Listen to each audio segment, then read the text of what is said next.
Olá, bem-vindos ao canal de Ciência, Tecnologia, Ficção Científica, História, Engenharia e as interações que elas provocam nas mudanças da humanidade, né? Da história e do comportamento, da vida, da sociedade. A gente vai, ao longo de vários vídeos aqui, entender como a ciência e a tecnologia elas mudaram a história da humanidade e de uma maneira bastante interessante observar que muitas vezes a ficção científica influenciou a ciência.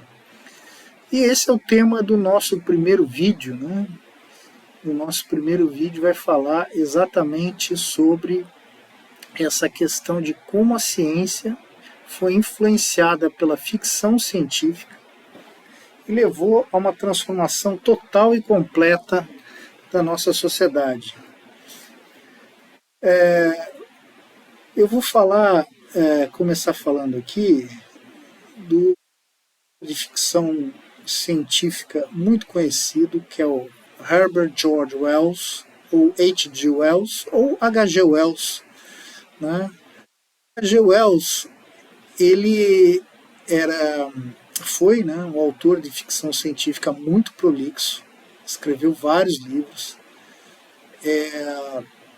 alguns dos quais são muito conhecidos, como A Guerra dos Mundos, O Homem Invisível, A Ilha do Dr. Moreau, entre outros, né? E todos esses livros que ele escreveu, esses mais conhecidos, viraram filmes, várias versões desses filmes, né? A gente tem mais de uma versão da Guerra dos Mundos, mais de uma versão do Homem Invisível, mais de uma versão dele do Dr. Moreau, né? Também tem fala do primeira viagem do homem à Lua, etc. Diferente do livro do Júlio Verne, que também aborda o mesmo tema, mas enfim. Não é nenhuma dessas obras que a gente vai falar dessa aqui, The World Set Free. The World Set Free é um livro que não foi traduzido para o português, tá? E só tem a versão original em inglês, não é difícil de encontrar, você encontra aí nos sites de livro, também não é muito caro, tá? Para quem tiver interesse de ler. The World Set Free, que basicamente quer dizer o mundo se liberta, né? A tradução seria o mundo se liberta, ele fala de uma guerra nuclear na Europa entre basicamente Inglaterra, França e Alemanha e outros países e das consequências dessa guerra. A ideia aqui não é exatamente falar sobre a história do livro, mas o que ele causou na história da ciência, né? E que afetou a vida de todos nós. Até hoje afeta. E a gente vai entender como durante o decorrer desse vídeo.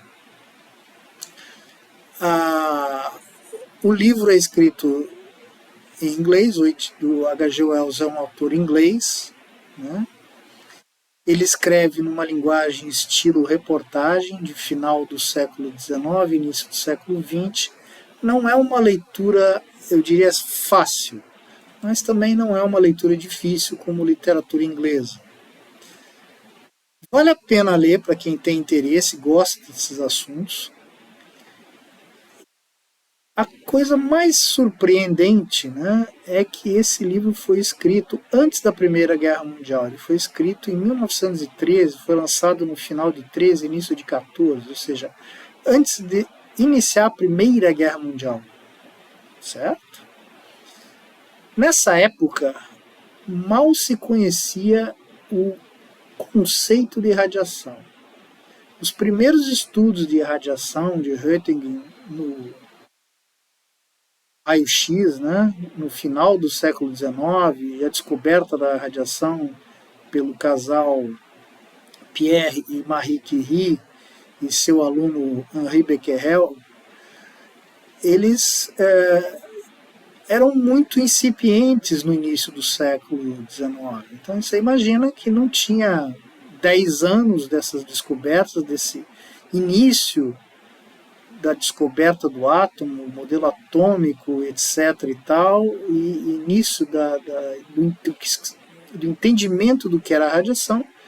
E o cidadão vai lá e escreve um livro sobre uma guerra nuclear e cunha o termo bomba atômica. É isso mesmo. Quem cunhou o termo bomba atômica foi H.G. Wells.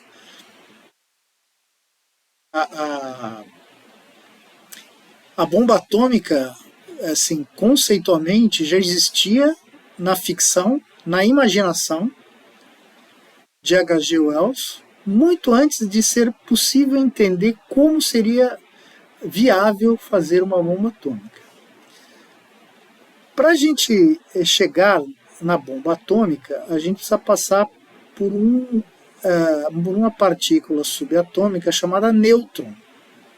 Sem o nêutron, não é possível haver a fissão nuclear, a reação em cadeia e o que a gente conhece hoje por bomba atômica ou por reator nuclear e etc. Então, a reação em cadeia só acontece porque existe o nêutron, porque uma partícula carregada, como o próton, não poderia bombardear o núcleo, ele seria barrado pela repulsão eletrostática. Carga positiva repele carga positiva.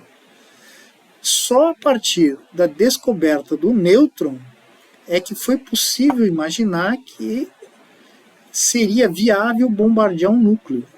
E quando foi descoberto o nêutron?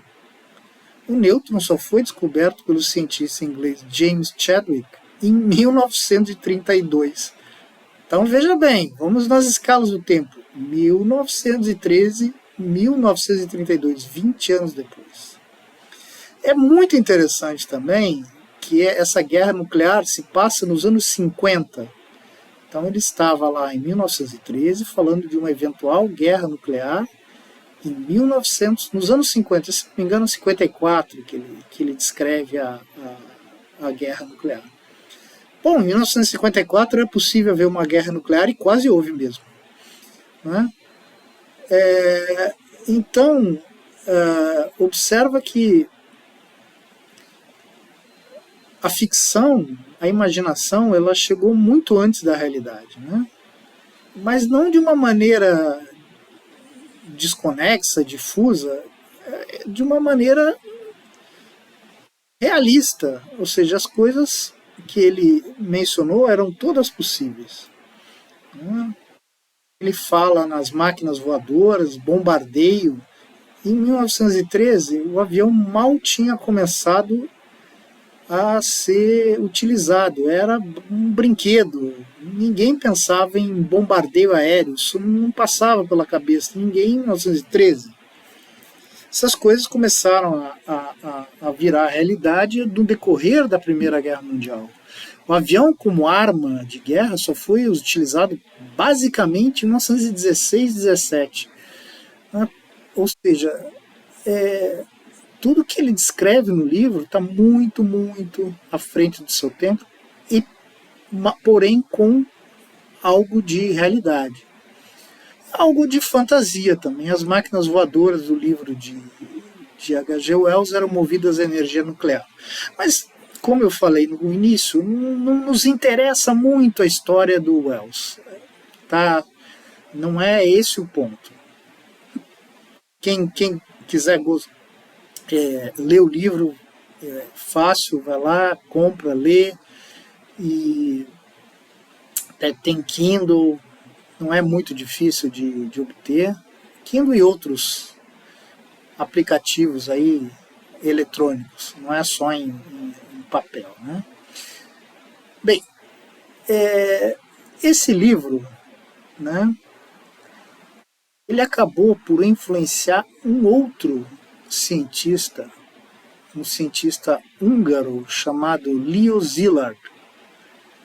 O Leo Szilard, ele trabalhava na Inglaterra no final dos anos 30, né, próximo a, numa ocasião próxima à Segunda Guerra Mundial.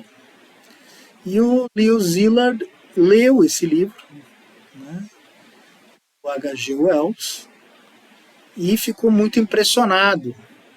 E segundo consta a história que ele mesmo conta, né, o Leo Szilard, ele,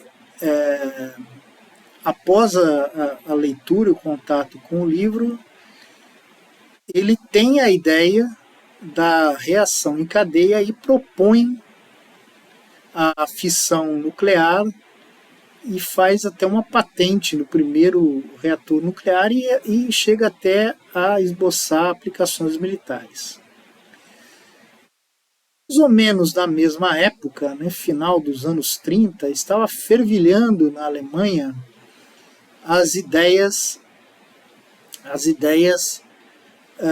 sobre a questão de fissão nuclear, né? Um cientista alemão chamado Otto Hahn, ele, pela primeira vez, ele consegue fazer um bombardeio do núcleo de urânio com nêutron. E a partir daí começa uma certa corrida na ciência pelo domínio da reação nuclear. Ou tentativas, né? Porém, apesar da Alemanha, nessa época, final dos anos 30, ser um centro dos mais importantes, talvez o mais importante centro científico do mundo, né?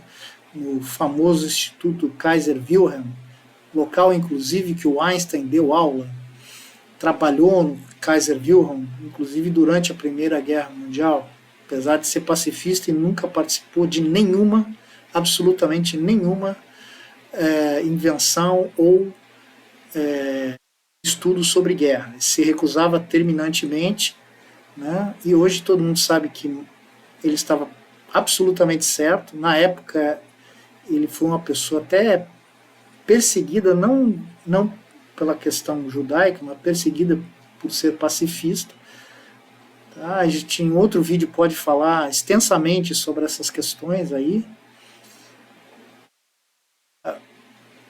Mas esse instituto ele reunia a nata da ciência alemã, que era praticamente a nata da ciência do mundo na época. Tá? Nessa época, assim, não se falava dessas coisas num país chamado Estados Unidos, que veio a ter a primeira bomba atômica, e ao longo desse vídeo a gente vai entender mais ou menos como.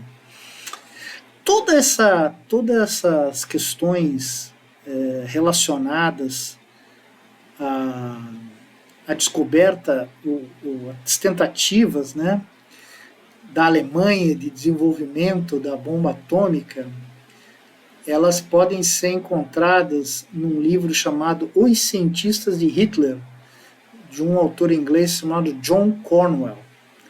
É um livro muito interessante, eu também já li. Esse livro tem tradução para o português, tá? Vale a pena ler. A princípio, o cidadão olha e acha que isso é um livro de nazista. Não, ao contrário. Se há alguma coisa que fala mais contra o nazismo, é um autor inglês. Tá? Mas é muito, muito interessante observar as relações do Estado totalitário alemão com a ciência e com os cientistas e como eles se prestaram a fazer coisas em nome da pátria, do patriotismo e dessas ideias meio toscas que já deviam ter caído em desuso, né?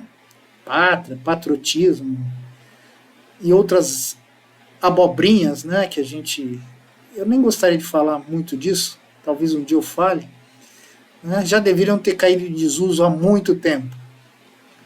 Mas enfim,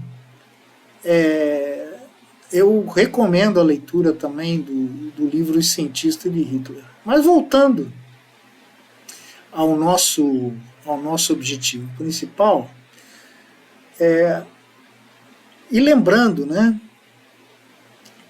que mais ou menos Nessa época tinha os ingleses também concorriam, né, nessa área da desenvolvimento do entendimento do átomo e da energia nuclear, né? Esse nosso personagem principal aí da história, o Leo Szilard, ele foi se encontrar com o cientista mais conhecido do mundo da época, né, a celebridade científica da época, Albert Einstein. E o Leo Szilard escreveu, junto com Einstein, ele convenceu Einstein, escreveu uma carta para o presidente dos Estados Unidos da época, Theodore Roosevelt. Isso era início da guerra na Europa, os Estados Unidos não tinham entrado em guerra ainda. Ele convenceu o Einstein, que era um pacifista, tá, a escrever uma carta alertando do perigo da Alemanha poder desenvolver uma arma nuclear. Bem, isso não é totalmente infundado. Se você vê esse livro que eu falei para você, O Cientista de Hitler, havia tentativas sérias, né? Vários cientistas de renome da época, como Paul Harteg, o Werner Heisenberg, que é conhecido pelo princípio da incerteza, de Heisenberg. Um dia talvez a gente fale sobre quântica e sobre Heisenberg. Eles todos, em nome do patriotismo, né, e da Vaterland, né, a pátria pai, né, eles não chamam de pátria mãe, chamam de pátria pai, a Vaterland, se engajaram seriamente no desenvolvimento da bomba atômica. É claro que eles não tinham recursos, né, a Alemanha não tinha os recursos necessários para chegar lá, mas tentaram, né?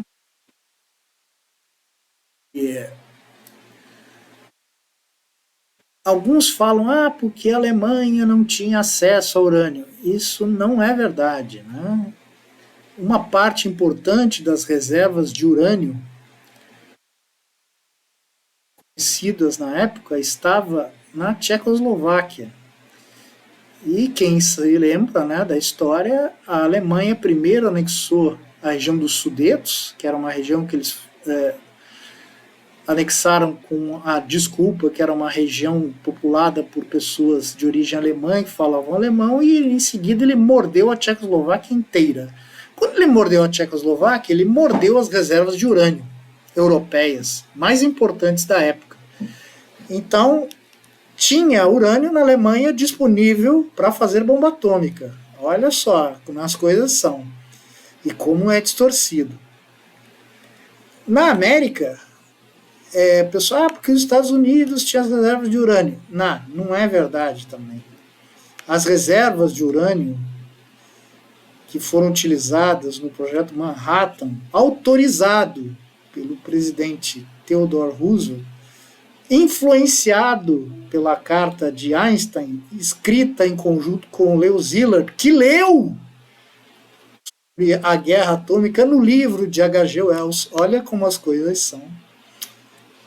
Foi minerar urânio num país chamado Congo. Eu já fui falar no Congo, né?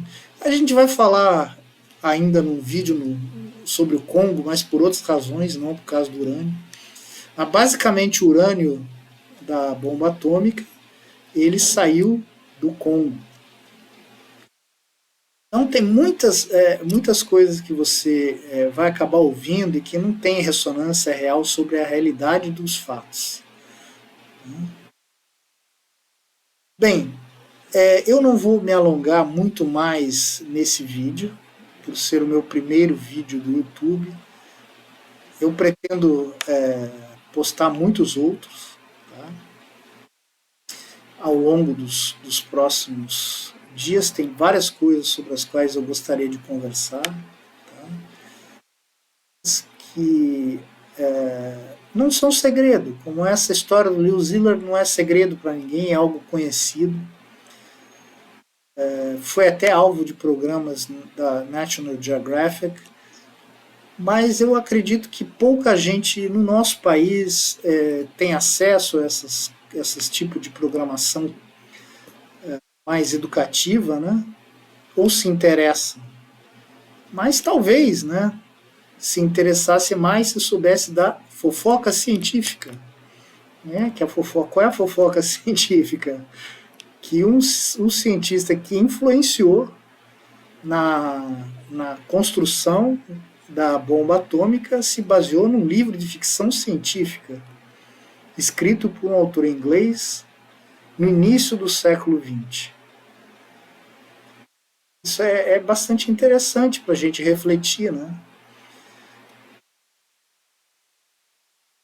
Os outros autores de ficção científica, a gente vai falar, eu pretendo falar aí sobre alguns deles, acabaram influenciando descobertas científicas e inovações tecnológicas. Né? O próprio Einstein dizia que a imaginação é mais importante que o conhecimento.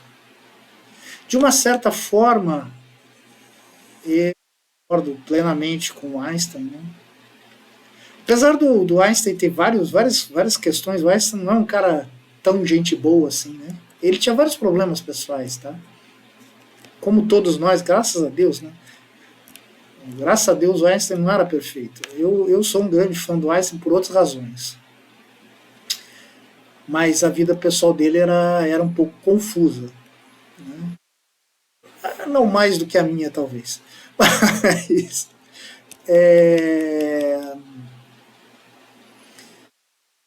eu sou um grande fã do Einstein. Né?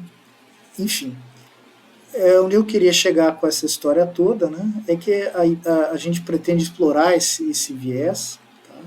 E outros vieses, né? E a gente hoje vive, a humanidade hoje vive numa encruzilhada. Tá?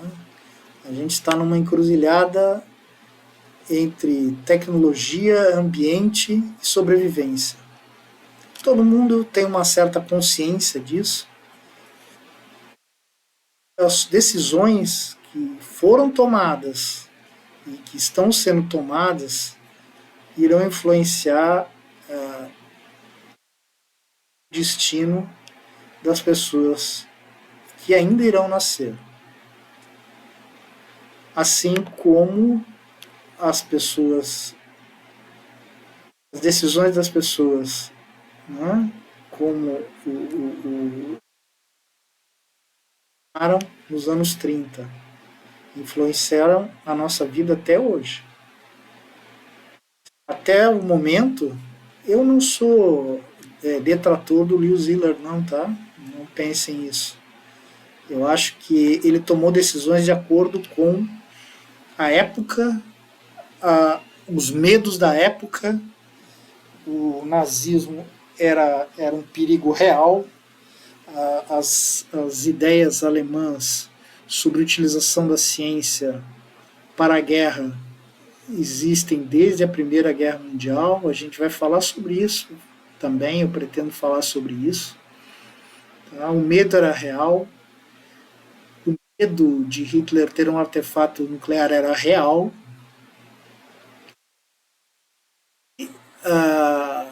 Nessa época não se entendia até onde se poderia chegar e nem as dificuldades que seriam enfrentadas. Né?